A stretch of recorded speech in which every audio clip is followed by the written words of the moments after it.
Tu donnes du sens à la mort donc, de ces taureaux pour le spectacle en fait. Et je me considère pas du tout pour autant un barbare, ni un méchant, ni quoi que ce soit. Donc tu aimes sans respecter. Donc il y a des animaux que t'aimes et tu les respectes, et puis t'en as d'autres que t'aimes et puis tu les... J'ai pas dit que je respectais pas le taureau, j'ai dit Non, que tu le respectes moins. Non, j'ai pas dit que je le respectais moins. J'ai dit que je le respectais pas de la même manière. D'accord. C'est pas pareil, je le respecte pas moins. Toi, ton job, tu le fais sur la mort. À vouloir échapper à la mort, on vit plus. C'est pas ça la vie. Ah, parce qu'en plus c'est ton métier, vraiment. C'est mon métier. Salut à tous, aujourd'hui on se retrouve pour un débat sur la corrida et plus généralement sur la cause animale. Ce débat, on l'a organisé dans un contexte très tendu. En effet, la semaine dernière, alors qu'on organisait ce débat, était porté à l'Assemblée nationale un projet de loi visant à interdire la corrida. Nous pouvons choisir d'abolir la corrida aujourd'hui. Mais certains d'entre vous ont préféré refuser le débat et empêcher le vote. Cette pratique que certains considèrent comme un art et un patrimoine culturel à sauvegarder et que d'autres considèrent comme une activité barbare et cruelle envers les animaux cristallise les tensions. Bonne vidéo. Je souhaite le bien-être des animaux. Oui. Je m'appelle Raphaël Rocoul, je suis matador de taureaux, j'ai 23 ans et je viens de Nîmes. Je souhaite le bien-être des animaux. Vrai, je souhaite le bien-être des animaux. Ah ouais. Je m'appelle Delphine Vespizer, j'étais Miss France en 2012 et aujourd'hui je suis chroniqueuse télé. Ah oui, j'ai oublié de préciser, et moi je suis une grande défenseuse, je crois que c'est comme ça que ça se dit, des animaux. Les animaux c'est ma vie. Raphaël. Moi aussi. Ah, toi aussi. Ok. J'ai un lien privilégié avec la corrida. Vrai. Bah faux. Lors de la corrida, le taureau ne souffre pas. Vrai et faux.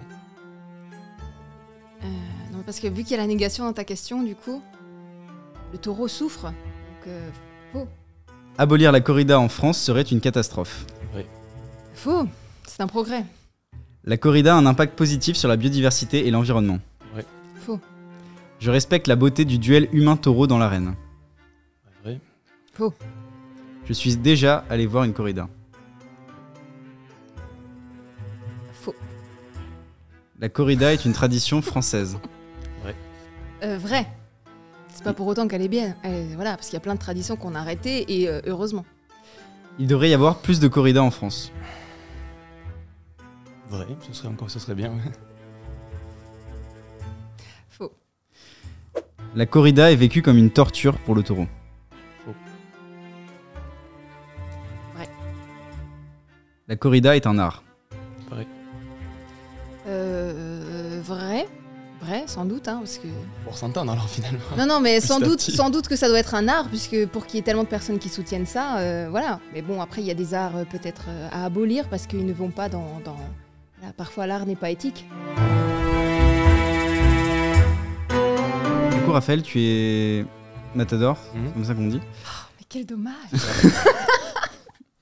Je suis désolée, je vais dire ça tout le temps. C'est mon comique de répétition. Est-ce que tu peux nous expliquer comment se déroule une corrida ? Oui, une corrida, c'est un spectacle taurin du coup où il y a 6 taureaux qui sont taurés. Je dis même taurés et pas tués parce que pour nous, les aficionados, et pour moi, en tant que matador de taureau, je me réjouis pas de tuer simplement un animal. C'est quelque chose pour moi qui est beaucoup plus profond que ça.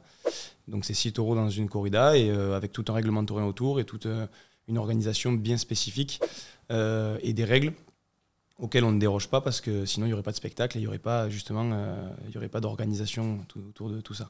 Et du coup, si je peux faire une petite digression, la barbarie pour moi et la cruauté, ce serait d'infliger des sévices à des animaux sans règlement, sans foi ni loi, chose qui n'est pas le cas dans la tauromachie. Delphine, tu considères ça comme de la barbarie ? À partir du moment où on laisse pas paître les animaux tranquillement en pâture et qu'on va essayer de les déranger avec des lames et de les faire saigner, je suppose que personne n'a envie de se faire saigner, tout simplement. On continue du coup le... Ah ouais, allez-y. Hein.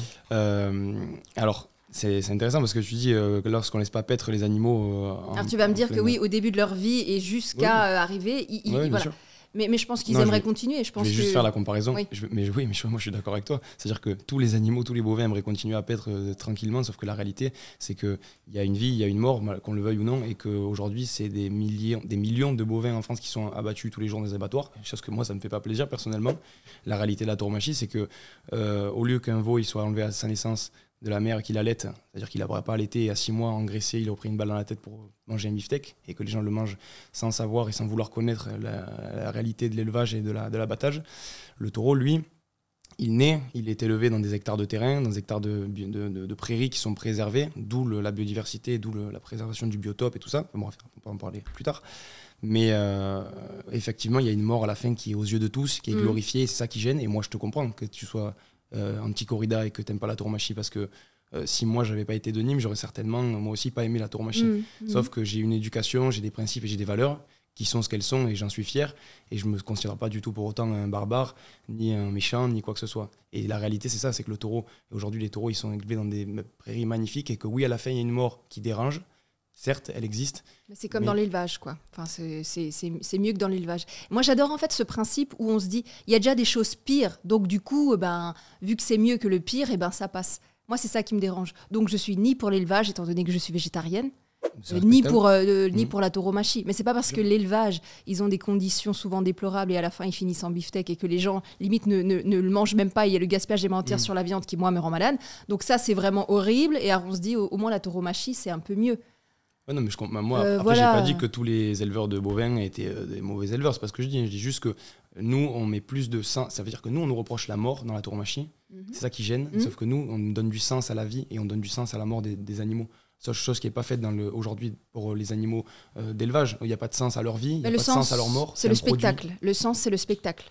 Non, pour nous, oui. Oui, mais pour vous. Je parle pour les autres. Donc tu donnes du sens à la mort de ces taureaux pour le spectacle, en fait, et pour l'art. Je donne du sens à leur moi, pas personnellement, mais nous donnons du sens à leur espèce, aux taureaux braves, taureaux de combat, parce que dans l'expression du taureau brave, il y a cette notion de combat et d'agressivité qui est naturelle et qui, dans les prés, moi je vais tous les jours, très souvent au camp, parce que le camp, ce qu'on appelle les élevages de taureaux pour leur donner à manger, parce que je les aime profondément, paradoxalement, je comprends que ça puisse choquer.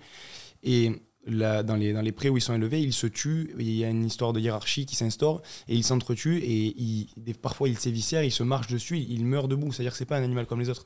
C'est pas un limousin, un aubrac, je me permettrai jamais de faire ça avec une race qui est domestiquée, qui n'a pas dans son génome ces côtés féroces et cette rusticité. Je me permettrai pas de le faire parce que je pourrais pas me regarder dans une glace. Sauf que le taureau de combat, il est différent puisque en lui, il a tout ça, il a ce combat-là. Donc quelque part, c'est ça, je pense que les gens ne comprennent pas et ils n'ont pas ce détail-là, je pense. Donc le taureau, tu l'aimes? J'aime le taureau. Je le respecte beaucoup. Tu as des animaux? Tu as un chien? Oui, j'en ai eu beaucoup. Que tu aimes? J'ai eu beaucoup d'animaux quand j'étais gamin avec ma grand-mère. Est-ce que de la même manière, est-ce que ton chien, parce que tu l'aimes et pour le glorifier, tu pourrais le transpercer pour la gloire? Pas du tout. Pourquoi?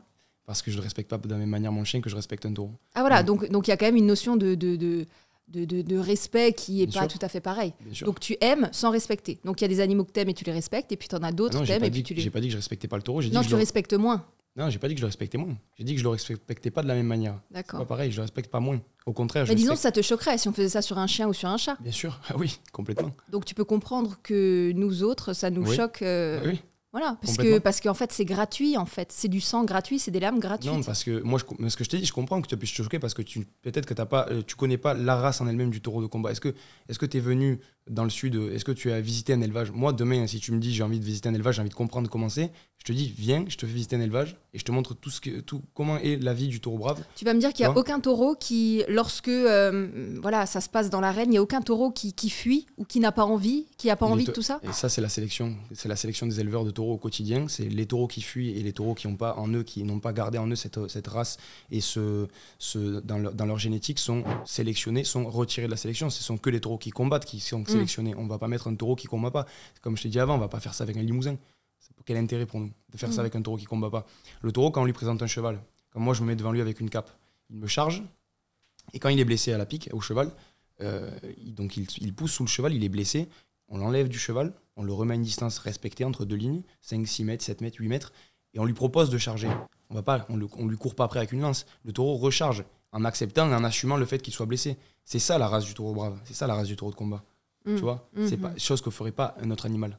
Ouais. Ce qui est intéressant, en fait, c'est que vu que tu es né là-dedans, tes valeurs, ton éducation, tout ça, en fait, tu l'as en toi. Et très souvent, quand nos parents, nos grands-parents nous éduquent quelque chose, à la rigueur, on ne remet jamais la chose en question. Et c'est bien pour ça que tu ne remets pas en question qu'on... Encore une fois, je réutilise ce mot, c'est voulu qu'on transperce un taureau plutôt qu'on pourrait transpercer un chien. D'ailleurs, il y a aussi des chiens de combat. Il y a des gens qui font des élevages, des trafics de chiens pour des chiens de combat. À la rigueur, on pourrait aussi faire des corridas de chiens de combat agressifs ou des chiens catégorisés. Ça me plaît pas, moi, ça te plaît pas. parce que tu n'as pas été élevé comme ça.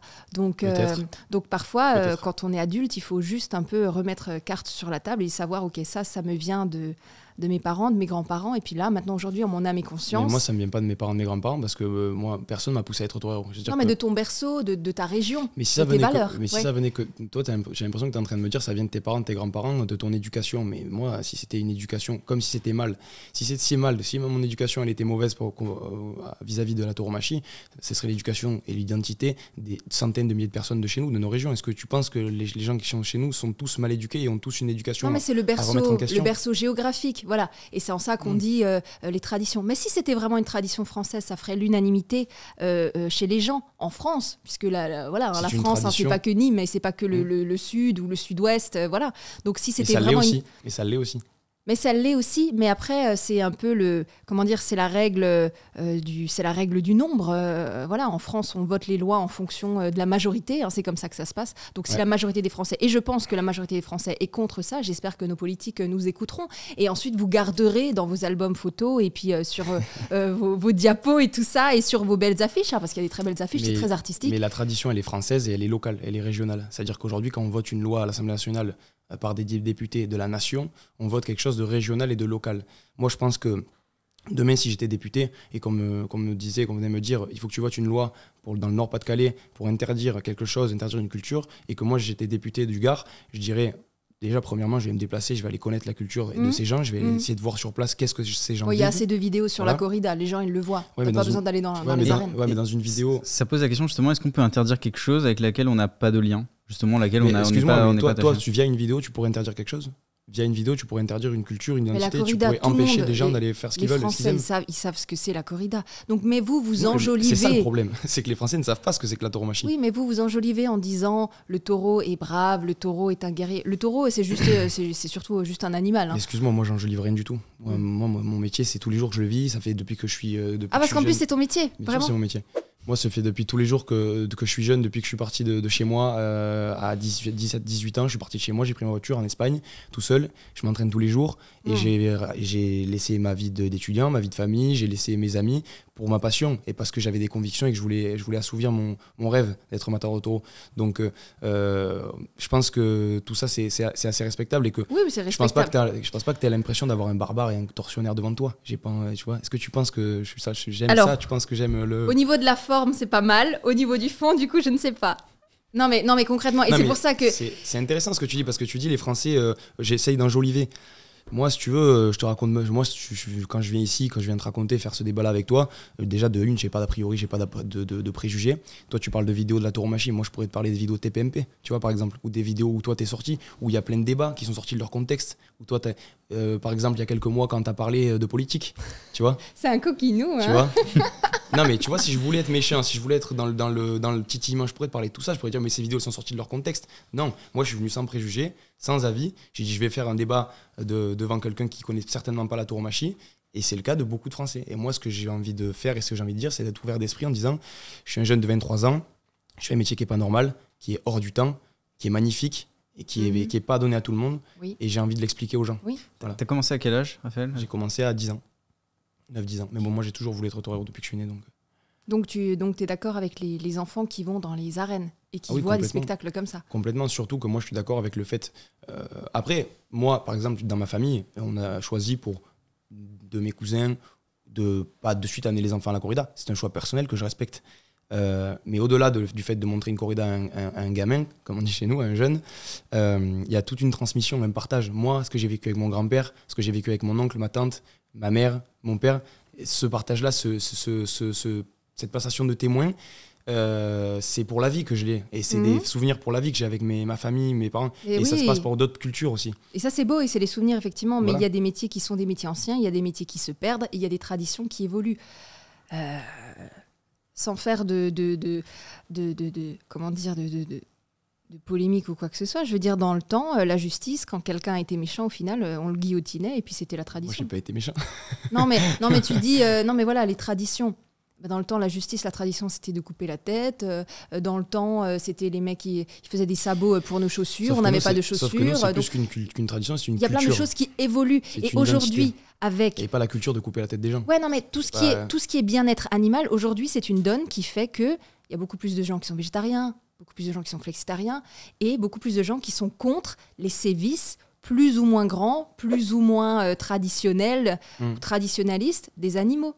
Donc, ce que je veux dire, c'est que quelque chose qui était OK il y a 20 ans, il y a 30 ans, ou même il y a 100 ans, je ne sais pas quand la corrida a commencé, même des choses vraiment très, très, très graves, on les a modifiées. Même des choses banales, on les a modifiées parce qu'on va avec l'évolution. C'est toi qui dis qu'elle est grave, et c'est toi qui dis que non, mais des choses graves ou des choses moins graves. Je veux juste dire qu'il y a des choses qui évoluent avec leur temps. Et aujourd'hui, les gens sont de plus en plus sensibles. Donc, il y a de plus en plus de gens qui vont être heurtés par ça. Ou pas. La majorité des Français, bah si, parce qu'en termes de sondage, la majorité des Français, en termes de sondage, si. Mais moi je comprends, mais toi tu sors un sondage, quel est le sondage? C'est quoi? C'est 8 à 9 Français sur 10 sont défavorables à la tauromachie. Oui, c'est ça. D'ailleurs, comme la chasse, on est au-delà de la moitié à chaque fois. Oui, mais d'accord, mais c'est 8 ou 9 Français sur 10 sont défavorables à la tauromachie, ils ne sont pas contre la tauromachie. Mais défavorable, c'est la même chose. Non, défavorable, ça veut juste dire qu'ils la connaissent pas et qu'ils ne maîtrisent pas le sujet. Et que moi, si je viens et que je leur explique, et puis j'ai une expérience personnelle, ma sœur habite à Paris, je parle avec des gens comme toi souvent de mon métier, même très souvent, même quasiment que de ça, puisque c'est mon métier, donc je peux parler d'autre chose en même temps. Et pourtant, ça me ferait plaisir parfois de parler d'autre chose, mais je parle de ça, et quand je leur parle de ça, à ces gens-là, ils ont tous un regard bienveillant parce qu'ils ont vu que moi, j'avais une démarche bienveillante avec eux et que j'avais envie de leur expliquer. Et je leur explique bien une chose, je leur dis... Moi, je vais t'expliquer ce que c'est que la tauromachie, je vais essayer d'être ouvert d'esprit avec toi et de t'expliquer ce qu'est la tauromachie. La finalité, c'est pas que t'aimes la tauromachie ou que tu l'aimes pas. Moi, je veux pas faire de toi un aficionado. Je veux juste te dire, voilà, ça, c'est les tenants et les aboutissants de mon métier, de ma région, de ma culture, de mon identité. Libre à toi de faire ce que t'en veux, mais au moins, tu seras en connaissance de cause. Les gens, souvent, ils me disent, j'aimerais bien venir chez toi te voir ce que tu fais. Et souvent, ils aiment la tauromachie. Parfois, ils ne l'aiment pas. Et moi, je respecte, dans tous les cas, je les respecte parce qu'ils sont venus chez moi et ils m'ont dit, le fait de venir chez moi, le fait de s'y intéresser, c'est déjà pour moi quelque chose de grand. Donc, je les félicite, tu vois. Et c'est pas grave que tu aimes pas la tauromachie, c'est une question de sensibilité après. Donc, tous ces gens qui sont en France et qui connaissent pas la tauromachie, moi, je pense que ce sondage, il est fait sur ces gens-là. Parce que moi, je viens pas parler aux médias pour convaincre ceux qui l'aiment déjà, pour convaincre ceux qui la détestent. Moi, je viens mais vraiment, moi, j'entends tout ce que tu dis et ça vient du cœur, voilà. Mais à la fin, l'animal meurt quand même. Je veux dire, quand tu vois son dernier souffle ou son dernier regard, tu te dis pas, au final, c'est à cause de moi. Est-ce que tu crois à la réincarnation? Non, c'est intéressant. Parce que si tu devais te réincarner, est-ce que tu serais OK de te réincarner dans un taureau comme ça? Ah, tu serais content? T'aurais pas peur, tu serais bien. Non, je pense que je préférerais largement me réincarner en taureau de combat, en ayant la vie qu'il a, le sens que nous on donne à sa vie. Tous les jours, les éleveurs ils se lèvent, ils vont donner à manger. Pendant la pandémie, il n'y avait pas d'argent, ils se levaient quand même, ils allaient donner à manger aux taureaux. Et que me réincarner en quoi? Un autre animal pour être juste un produit, être dans une barquette. Toi, t'es végétarienne, je comprends, et c'est très bien. Mais quand tu dis ça, en fait, tu remets en question tout le mode de consommation. Mais encore une fois, c'est les traditions et puis aujourd'hui les choses changent et moi depuis 25 ans je suis végétarienne et je suis en pleine santé, il n'y a pas de problème. Mais il faut bien des précurseurs, il faut bien des gens qui veulent changer. Avant, dans le temps, on disait que donner à manger de la viande à vos enfants, ça les fera bien grandir, ils seront forts ou quoi que ce soit. Ça évolue. Les mœurs évoluent, les musiques évoluent, les films évoluent. Moi, je pense que la méthode, le flexitarien, je pense qu'elle est plus appropriée. Je pense que moi, je suis contre la consommation à outrance de viande. Je suis contre la pollution qu'elle dégage, parce que c'est beaucoup de pollution. Et chez nous, on mange de la viande une fois par semaine. Qu'est-ce que vous faites du coup du taureau on le mange. Du corps du taureau. Bien sûr, on le mange, c'est des boucheries qui viennent les récupérer. Et ce qui est bien aussi, c'est que moi, quand je tue un taureau, le taureau, il vient souvent de 20 km autour de chez moi. Il est découpé dans une boucherie qui est aussi autour de chez moi. Ça me fait travailler moi, ça fait travailler les leveurs parce qu'il a vendu son taureau. Ça fait travailler tous les acteurs autour de moi qui m'aident pendant que je taurais. Ça fait travailler un boucher, ça fait travailler un abattoir, ça fait travailler un vétérinaire, ça fait travailler du coup le boucher qui va vendre sa viande. Et la viande, elle a fait quoi? Elle a fait 40 bornes. Elle a fait 40 km la viande. Il fait très bien la promotion. Hein. Donc, non, franchement, parce que presque j'ai envie de commencer à manger de la viande et devenir matador. Matadoresse. Comment on dit matador en féminin? On dit matador. Ou matadora, je sais pas. Est-ce qu'il y a des femmes vraiment qui font ça? Il y en a. Donc ce que je veux dire, c'est que c'est pas le bœuf roumain qui a fait, ou je sais pas d'où, qui a fait toute l'Union européenne, l'espace Schengen en long, large et en travers et qui a pollué, et qui a fait des grammes et des grammes de CO2. Donc là, il y a un point de vue aussi écologique là-dedans. Non, mais dans tout ça, moi je retiens vraiment l'amour. Tu vois, par exemple, bah, moi j'aime les animaux et j'aurais voulu être vétérinaire, et toi t'aimes les animaux, et puis je suis matador de taureaux. Ouais. Mais je les aime pourtant beaucoup. Comme quoi la définition de l'amour, hein, c'est vraiment c'est très vaste. Et Delphine, est-ce que pour toi la cause animale c'est plus important justement que la culture et les traditions? Oui. Parce que j'ai de la sensibilité, j'ai de l'empathie, et je pense que chaque être vivant, il n'y a pas d'être vivant supérieur à un autre. Et en fait, voilà, sur Terre, on a les humains qui doivent être en adéquation avec l'énergie, avec les animaux, avec l'environnement. S'il y en a un qui prend le pas sur les autres, c'est compliqué. Donc moi, cette suprématie des humains qui sont là pour utiliser les animaux comme des objets, pour les manger, ou alors pour se divertir en leur faisant du mal, je trouve pas que ce soit une sagesse d'esprit. Et c'est intéressant parce que tous les grands sages ou tous les gens très très intelligents, qu'on prend, je sais pas, Gandhi, Albert Einstein, tous ces gens-là, et je peux vous en citer toute une liste, hein, c'était tous des gens qui protégeaient les animaux et qui étaient en plus de surcroît végétariens. Il y avait aussi beaucoup d'artistes qui protégeaient la corrida, Ah qui bon étaient qui avaient une grande morale et qui avaient, Picasso, Cocteau, Hemingway, Orson Welles. Il y en avait aussi, je peux. Mais il a révisé. J'ai pas révisé, moi c'est ma vie la tauromachie, donc forcément ça me touche, donc j'ai forcément. Raphaël, pour toi, c'est intéressant ce que disait Delphine. Pour toi, les êtres humains sont égaux avec tous les autres animaux, ou est-ce que les êtres humains sont une race supérieure? Pour moi, les espèces ne seront jamais à la même hauteur, parce que pour moi, respecter un animal, c'est pas le mettre à la hauteur de l'homme.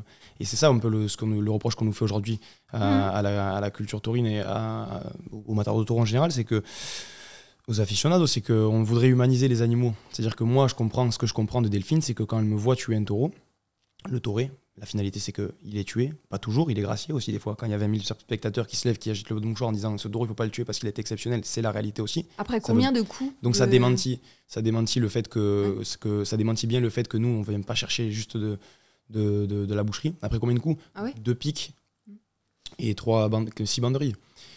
Pour l'échelle d'un taureau. Enfin, bref, après, on va pas faire de débat. C'est pas de l'anatomie, on va pas faire de l'anatomie. Mais... Non, mais bon, quand le taureau est à moitié, mais donc, est à moitié out, c'est mais il est pas à moitié, mais justement, il est pas à moitié out, parce que quand on gracie un taureau et quand on le tue pas, moi, je peux te dire, j'ai eu passé des corridas dans le tauril avec mon grand-père, où il restait 4 taureaux. Pourtant, j'adore la tauromachie, j'aurais aimé les voir les taureaux, mais le taureau d'avant avait été gracié, et j'ai passé les 4 autres taureaux dans le tauril à soigner le taureau qui venait de se faire gracier, à lui mettre les antibiotiques, les anti-inflammatoires, lui donner de l'eau, donc parce que j'aime le taureau et parce que ce taureau avait été tellement bon que je voulais que il survive. Donc ça veut dire que les blessures qui lui sont infligées avant les stockades ne sont pas mortelles. Et ça veut dire quoi un taureau bon?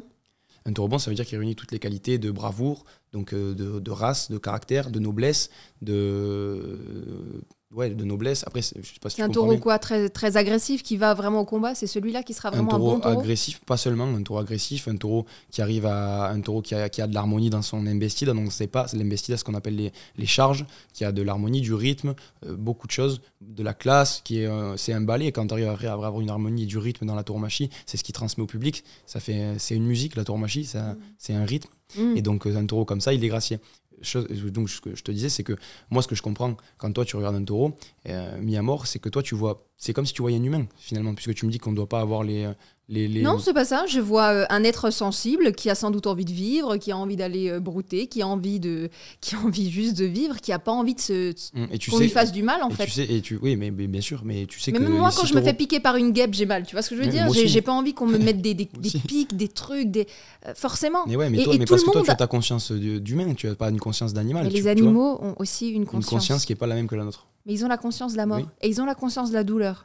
Ils ont la conscience du bonheur, ils ont la conscience du bien-être. Non, je pense pas que le taureau, excuse-moi, mais je pense pas que le taureau de brave a une conscience du bonheur. Mais encore une fois, je vais te le comparer au chien. Je vais te le comparer au chien. Bonheur, si ton chien, tu le caresses, il va être content, il va remuer la queue, il va être heureux. Si ton chien, tu le maltraites, il va exactement comprendre l'inverse, bien sûr. Condition d'animal. Et il va le garder dans la tête. Donc après, ça va être des animaux terrorisés. Et le taureau, c'est exactement la même chose. Mais le taureau, il n'attend pas de l'homme qui le caresse. C'est-à-dire que le taureau va pas se rappeler si tu l'as caressé ou pas. Moi, des taureaux, j'en ai gracié, j'en ai soigné. Et si je peux passer à côté demain dans un champ, il va pas me reconnaître, il va pas remuer la queue. Ouais. Non, il va pas remuer la queue, mais tu sais très bien que les animaux reconnaissent. Et Non, que ce mais- soit mais un bien sûr, cheval, mais un les mouton, une les chèvre, animaux tout. reconnaissent, mais ce que je veux dire, c'est Oui. que moi, j'ai pas la même approche et j'ai pas la même relation avec mon chien que j'ai avec un taureau parce que c'est pas c'est pas la même espèce. C'est là que moi je fais bien la différence C'est parce que entre toi, les tu ne te espèces. comportes pas de la même manière. C'est parce que toi, tu te comportes pas de la même manière. Vous ne laissez pas la chance à certaines espèces sous prétexte que ce sont certaines espèces. Pourquoi est-ce qu'en France, la tradition veut qu'on caresse le Mais chien la et le chance- chat, qu'on l'emmène chez le kiné, chez l'ostéo, qu'on lui... Même, il y a des psys aujourd'hui pour chiens. Il y a de des tout, mais il y a de tout. babysitters On leur pour achète chiens. des moufles, on leur fait des bigoudis. Absolument, absolument. Et le taureau, eh ben, on va faire l'inverse. On va totalement faire l'inverse. Voilà, donc ça, c'est encore une fois une question de culture. Et c'est pour ça que parfois, il faut remettre les choses à plat tous les X années en se disant, OK, qu'est-ce qui est bien, qu'est-ce qui est mal avec la modification de la société. Moi, tu vois, tu parles de l'espèce pourquoi on leur donne pas cette chance à l'espèce du taureau de combat. Mais la chance, c'est nous autres, les aficionados, qu'on donne la chance au taureau de combat d'exister parce que demain, s'il n'y a plus de corrida, il n'y a plus de taureau brave. Il n'y a plus de taureaux braves parce qu'on ne va pas faire un zoo pour des taureaux braves. On ne va pas faire de la viande pour un taureau de race brave. Je crois qu'un bovin normal, c'est 6 mois pour 300 kilos. Donc bon, le rapport, il est intéressant quoi, si tu veux faire de la viande. Et si tu veux faire de la viande avec un taureau brave, c'est 4 ans pour faire 300 kilos. Donc ça n'a aucun intérêt, c'est pas viable. Donc la race du taureau brave, du taureau de corrida aujourd'hui, elle est préservée grâce à la tauromachie. Et les 6 taureaux qui partent à la corrida un dimanche de feria de Nîmes, ces 6 taureaux-là, ils font vivre 150 bêtes aussi de l'élevage chaque année. Ils font vivre 90 vaches de ventre. Ils font vivre les 30 vaches, les 30 jeunes vaches après atienté dans l'année. Il faut vivre les jeunes taureaux de 1 an, 2 ans, 3 ans. Donc ces 6 taureaux, finalement, c'est quoi? C'est même pas 10% du cheptel. Je crois que c'est même 7 ou 6% du cheptel qui est mis dans les corridas, mais qui fait vivre tout un troupeau, un écosystème, une biodiversité chez nous. Donc il n'y a pas que du mauvais. On n'est pas là. Si on était des tortionnaires et des barbares, on prendrait tout le cheptel, on abattrait tout d'un coup, on se régalerait, on les attacherait, il n'y aurait pas de règlement. C'est pas ce qu'on fait, nous. Et encore une fois, je comprends que toi, tu puisses être choqué par tout ça. Je comprends que les vidéos que tu as vues, un peu sorties de leur contexte, t'ont un peu choqué. On est dans deux mondes, en fait. On est dans deux bulles qui ne peuvent pas...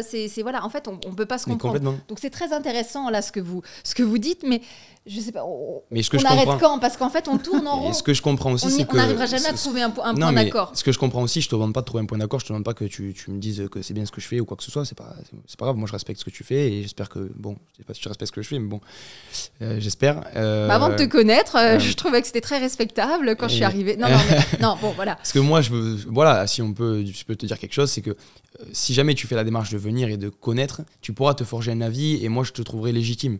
Pour l'instant, si tu débats contre la tauromachie et que tu me dis moi je veux t'enlever ta liberté, je veux t'enlever ton métier, je veux t'enlever qui tu es, je te dirais non, je trouve pas ça légitime parce que t'es pas venu chez moi. Non, mais les reconversions aujourd'hui sont fantastiques. En plus, t'es tellement jeune, donc tu aurais le temps de te reconvertir. Mais non, ce que je voulais dire, c'est qu'au final, toi, ton job, tu le fais sur la mort.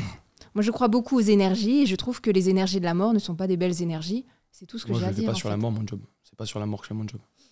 Et c'est pas un job d'ailleurs, c'est ma passion et je le fais pas comme un travail parce que quand ta passion est sur l'énergie de la mort, ça finit comme ça. C'est pas sur la mort, à la fin il y a la mort, elle existe, elle est sublimée, elle est glorifiée quelque part. Et je comprends que tu puisses pas le comprendre. Tu crois aux énergies puisque tout est atome, tout est énergie, bon ça c'est encore un autre truc. J'y crois et j'ai des très bonnes donc énergies. Donc là tu dégages des énergies, des particules, les animaux pareil, cette table aussi machin, voilà, tout dégage des particules d'énergie. Quand l'animal meurt, tu crées quelque chose de négatif. Tu crées les énergies de la mort. Mais alors, dis-le à tous les Français qui abattent des animaux aussi, tu vois. C'est pour ça que moi je suis végétarienne, donc voilà. Après, chacun fait ce qu'il veut, chacun réduit la viande comme il le veut. Il n'y a pas un petit bout de jambon qui passe dans temps comme ça. Mais toi, en âme et conscience, tu vas tous les matins, tu te lèves, et depuis que tu as 10 ans, mais c'est intéressant psychologiquement de voir qu'est-ce qui... Mais tu me trouves comment psychologiquement si tu devrais tirer un portrait mais je ne te connais pas assez, mais je me dis pourquoi un enfant de 10 ans, même s'il est très proche de ses grands-parents, de son grand-père et tout, a envie d'aller au contact comme ça de la mort? Parce que quand j'étais gamin... Moi, je faisais des cabanes en bois, par exemple, tu vois, des cabanes, des sauts en vélo, j'allais pas tuer des animaux. Mais moi, quand j'avais 10 ans, je tuais pas des animaux, pour commencer. Quand j'étais gamin, je tuais personne, je tuais pas des animaux, donc pour commencer. Et moi, ce qui m'a fasciné dans le taureau, c'est la puissance du taureau. Ce qui m'a fasciné chez les taureaux, c'est l'adulation qu'avait le public pour eux. Et ce qui m'a fasciné à la tauromachie, c'est ce triptyque-là, le sentiment entre le torero et le public, et quelque chose qui sortait d'une sauvagerie, d'un chaos, de quelque chose de très violent et très primaire, d'en faire quelque chose d'harmonieux et de beau, et c'est ça qui m'a touché dans la tauromachie. Et pourtant, j'étais gamin, personne m'a poussé à être torero, on m'a plutôt dit le contraire, de pas être torero parce qu'on avait peur pour moi. Et Et aujourd'hui, je m'exprime en tant que torero et je m'exprime en tant qu'artiste. Moi, je me considère en étant comme un artiste. Mais si tu es un artiste qui a envie de s'exprimer sur tout ça, sur l'évolution dans l'espace, cette chorégraphie, cette musique, mais je sais pas, fais du flamenco, fais quelque chose, quoi, tu vois. Tu peux faire autre chose. Oui, je non, peux, mais tu vois, c'est ce truc dans l'espace. J'ai essayé un peu de peindre une fois, mais j'étais pas très bon, alors j'ai arrêté. Flamenco ? Non, du peindre des oiseaux, des trucs comme ça. Parce que moi, je fais du flamenco. Si tu veux, je peux te... Ah ouais, moi aussi, je fais un peu séviane comme ça. Séviane, moi aussi. Un petit peu. Oui. Bon, alors là, on a trouvé un point d'accord. Génial. Est-ce que la mise à mort, elle est nécessaire, justement? Parce que je sais qu'il y a beaucoup de fêtes taurines dans le sud de la France, en Espagne, et pas forcément avec la mise à mort des taureaux. Est-ce que la mise à mort elle est nécessaire? Pour moi, oui, elle est complètement nécessaire parce que toute la tauromachie perdrait son sens sans la mise à mort. Moi, si tu veux, quand je me mets devant un animal et que je me donne le droit de le tuer, je mets ma vie en jeu. C'est-à-dire que moi, chaque après-midi que je me mets devant un taureau, ma vie est en jeu. Je peux me faire très mal, je peux me faire tuer. C'est la réalité. En 2017, il y a eu un taureau qui a été tué, en 2016 aussi. Et je me permettrais pas de le faire si j'avais pas, moi, mon intégrité physique n'était pas remis en jeu. Ça, sans la c'est le duel de la tauromachie, c'est ce sur quoi repose la tauromachie. Si on enlève la mort comme elle est faite au Portugal par exemple, où un taureau est tauré, où il est blessé, jamais à mort comme je l'aurais dit avant, il n'est pas blessé à mort, il est blessé et le spectacle est fini. La race du taureau brave, c'est de s'exprimer, même cette expression la plus totale, même jusqu'à la mort, il s'exprime, le taureau brave, c'est ça qui est beau. Et dans la corrida portugaise, il est rentré au toril à la dernière minute, donc c'est des corridas sans mise à mort, il s'est exprimé, il a été tauré en piste, et on lui met une balle dans la tête, dans le toril, dans une case. C'est pas la pire hypocrisie pour un animal qui s'est exprimé, qui est un animal qui a vécu dans 5 ans dans des prairies magnifiques et qui sort et qui a toute sa force là, et c'est le travail de tout un éleveur qui est reflété, le travail d'un taureau, et à la fin, au lieu de mourir au grand jour et sous les acclamations des gens et de se dire on saura s'en souvenir toute notre vie parce que ça a été un grand taureau, voire même de le gracier, ben non, il finit dans une case avec une balle à la tête comme n'importe quel autre bovin. Moi, je trouve que c'est la pire hypocrisie du monde. Je trouve. Est-ce que selon vous, le fait que ce débat sur la corrida qui est en ce moment et le fait que potentiellement ça pouvait être amené que ça disparaisse, est-ce que c'est un symbole de déconnexion avec la nature? Parce que le fait qu'à l'époque on a inventé la corrida, est-ce que c'est parce qu'on était peut-être plus connecté avec les bovins, cette race-là, ou est-ce que c'est juste une évolution justement plus dans ce que tu disais? Alors moi je pense que c'est une évolution positive et c'est justement la reconnexion à la nature, la reconnexion aux animaux, la reconnexion à l'empathie, comprendre que nous, humains, on n'est pas grand-chose et que c'est la nature se déchaîne et que si les animaux se déchaînent aussi, ben voilà, il y a plus grand-chose. On l'a vu avec ce qui s'est passé malgré tout avec le coronavirus, avec les éléments, quand la mer se déchaîne, quand tout se déchaîne. En fait, nous, on n'est rien humain et on a tellement de prétentions, Donc, moi, je trouve que arrêter des traditions où l'humain est absolument au-dessus de tout, voilà, si on pouvait rééquilibrer les choses, je pense que c'est une bonne évolution et c'est de l'humilité. Et aujourd'hui, on a besoin d'humilité pour comprendre qu'on n'est pas grand-chose et qu'on doit être respectueux des éléments, des autres, des êtres différents de nous qui nous entourent. Mais moi, je pense que je pense l'inverse, mais je pense aussi la même chose que Delphine. Évidemment, je pense aussi la même chose qu'elle, qu'il y a une reconnexion à la nature qui est importante aussi et que c'est très bien tout ça. Mais moi, je pense l'inverse dans le sens où la déconnexion à la nature pour moi et le clivage sur la tauromachie, il est que les gens aujourd'hui n'ont plus la réalité de ce qu'est un animal domestique, un animal brave, un animal sauvage. Pour moi, quand on voit un animal, dès qu'on voit la mort d'un animal, ça devient tabou. Pour moi, il y a un grand problème sociétal. C'est-à-dire que pourquoi on ne pourrait pas regarder la mort si la mort fait partie de la vie? C'est les deux, l'un sans l'autre, ça n'existe pas. La mort naturelle fait partie de la vie. Oui. Pas la mort, pas le crime en fait. Oui, bien sûr. Et alors en France, où est la place des animaux du taureau brave sans la tauromachie? Mais au bout d'un moment, ça va s'arrêter. Et puis les derniers taureaux, vous allez encore les utiliser, puis ensuite ce sera fini. Mais ça sera peut-être un jour. Alors pourquoi nous voulons nous l'interdire? Mais là, on interdit le temps que vous tuez encore tout le reste des taureaux qu'il y a, et puis après on les fait pas se reproduire. C'est tout. Ce que je veux dire, c'est que la déconnexion pour moi au monde rural et aux animaux, c'est que les gens qui sont du coup pas comme Delphine et qui mangent de la viande et qui veulent pas savoir comment ça a été élevé, comment ça a été abattu, c'est très hypocrite, je trouve. Et à l'époque, quand je parlais de transmission, de partage, quand le dimanche on tuait un poulet, on le plumait pour le manger en famille, et que ton grand-père, ton père te disait, ou ta mère, parce que ta mère aussi, pourquoi pas, et ta tante et n'importe qui te disait, voilà, je te lègue ça, je te donne mon identité, regarde, on tue un poulet, on le mange, pas pour le tuer, on le mange et on le tue parce que c'est la famille qui se réunit autour de ça. La tauromachie, c'est pareil, on se réunit autour d'un spectacle. Oui, il y a la mort, mais pourquoi elle est aussi tabou, la mort? Moi, je me demande pourquoi, parce que je pense que les gens sont déconnectés de la ruralité des animaux et de la réalité des choses. Pour moi, la mort, ça devrait pas être tabou et on devrait pouvoir en parler de manière naturelle dans les médias, dans la société. on ne parle jamais de la mort. Donc, et pourtant, Parce que personne n'a envie de mourir, parce que c'est quelque chose qui fait peur et parce qu'on repousse l'échéance. Et malgré tout, les animaux, ils le font aussi. Les animaux, dans la nature, ils se cachent, ils ont peur des prédateurs. Voilà, tout le monde fuit le mal, tout le monde fuit tout le monde fuit le prédateur. Personne ne veut être victime. Je veux dire, n'importe quel... Ouais, si tu as maintenant un cafard qui marche là, tu vas le contraindre. Au bout d'un moment, le truc, même alors qu'il a quasiment zéro conscience, c'est un cafard, il va essayer de partir, de s'échapper. Tout le monde essaye d'échapper à la mort. Donc tout toi, le monde essaye d'échapper. C'est comme ça que tu conçois le monde. C'est que des victimes qui essayent d'échapper à la mort. Mais on essaye tous Et d'échapper nous, à la c'est pas mort. Mais bien Non, sûr que pas si. du tout. Pas du tout. Mais Moi, chacun essaye d'échapper à sa propre Moi, pas mort. du C'est tout. le Moi, bien. C'est le but de la vie en fait. Mais c'est là que les gens se trompent. Moi, je trouve justement, c'est que à vouloir échapper à la mort, on vit plus. C'est pas ça la vie. La vie, c'est pas vouloir échapper à la mort. Non mais bon, en tout cas, Voilà. ça c'est vraiment un autre débat. Mais je tenais quand même à dire que, parce que tu parlais de la ruralité, moi je suis née quasiment à la ferme. Mon grand-père effectivement plumait les... Voilà, enfin, il était agriculteur et donc il avait des animaux. Et donc mes cousins, cousines, mes parents, on devait toujours plumer les animaux, tu vois. Et moi, j'étais la seule qui ne le faisait pas. Je disais, je ne fais pas ça. Et chez moi, c'est tous des gros viandards. Et c'était tous... Parce que c'est ta sensibilité, ça se respecte. Et parce que, ce que je veux dire, c'est que j'ai eu cet héritage. Et j'ai décidé, moi, de couper. Et tu avec comprends cet que ceux qui héritage. l'ont eu et qui l'ont accepté et qui en sont fiers Mais parce qu'ils veulent n'ont le pas perpétuer. Non, ils y ont pas pensé. Ils n'ont pas remis en question. Et tu Moi, un penses jour, j'ai qu'il remis n'y en a que question. toi dans ta famille et dans toutes nos régions qui t'est remis en question. Tu Mais penses parce que qu'il n'y a c'est que très toi qui difficile as eu de se remettre en cette question. présence d'esprit, cette morale, cette conscience. Après, en fait, tu te remets en question et après, tu dis, OK, je veux ou je ne veux pas.